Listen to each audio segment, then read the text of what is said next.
एक गांव के किनारे एक हरा भरा जंगल था। उस जंगल में हजारों पेड़ थे। उनमें से दो पेड़ गहरे दोस्त थे जो एक दूसरे के अगल बगल उगे थे। उस जंगल में कई शेर भी रहा करते थे। वो अन्य छोटे जंगली जानवरों का शिकार करते और उन्हें पेट भरने तक खाते और बचा हुआ मांस यूं छोड़कर चले जाते। सड़े हुए मांस के कारण जंगल में काफी बदबू फैलती थी और जंगल के हवा प्रदूषण होती थी। एक दिन दोनों पेड़ इसी विषय में चर्चा कर रहे थे। एक पेड़ बोला, इन शेरों के कारण पूरे जंगल की हवा प्रदूषित हो गई है।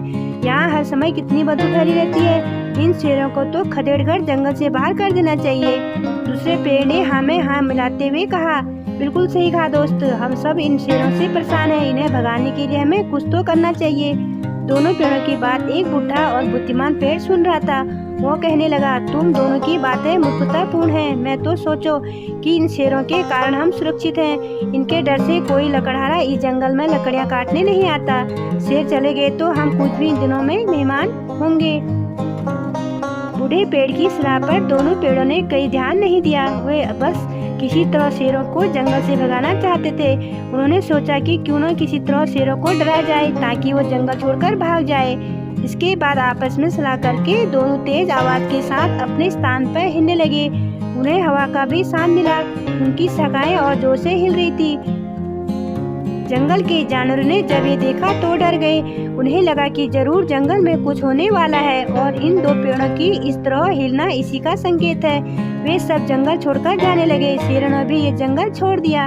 ये देखकर दोनों पेड़ बहुत खुश हुए और कहने लगे कि अब इस जंगल में शुद्ध हवा बहेगी और हम शुद्ध वातावरण में रहेंगे।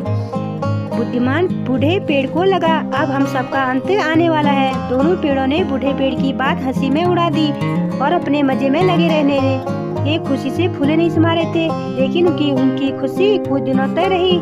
जैसे ही गांव में बात फैली कि शेर जंगल छोड़कर चले गए, कुछ लकड़हारे कुल्हाड़ी लेकर जंगल पहुंच गए। अब उन्हें शेरों का कोई डर नहीं था। वो बिना किसी डर के पेड़ों को काटने लगे। ये देख दोनों पेड़ बहुत डर गए और सोचने लगे कि उन्हें बूढ़े पेड़ की बात मान लेनी चाहिए थी। मगर अब कुछ नहीं हो सकता। अब कुछ दिनों के बाद हमारी बारी आ जाएगी, हम भी काटे जाएंगे। कुछ दिनों बाद उनकी भी बारी आ गई और वो भी कट गए। कहानी की सीख, बिना सोचे समझे कोई कार्य नहीं करना चाहिए। कोई भी कार्य करने से पूर्व परिणाम के बारे में अवश्य विचार करना चाहिए। यदि कोई बुद्धिमान हमें सलाह दे तो उसे ध्यान से सुनकर उस पर गहराई से विचार करना चाहिए।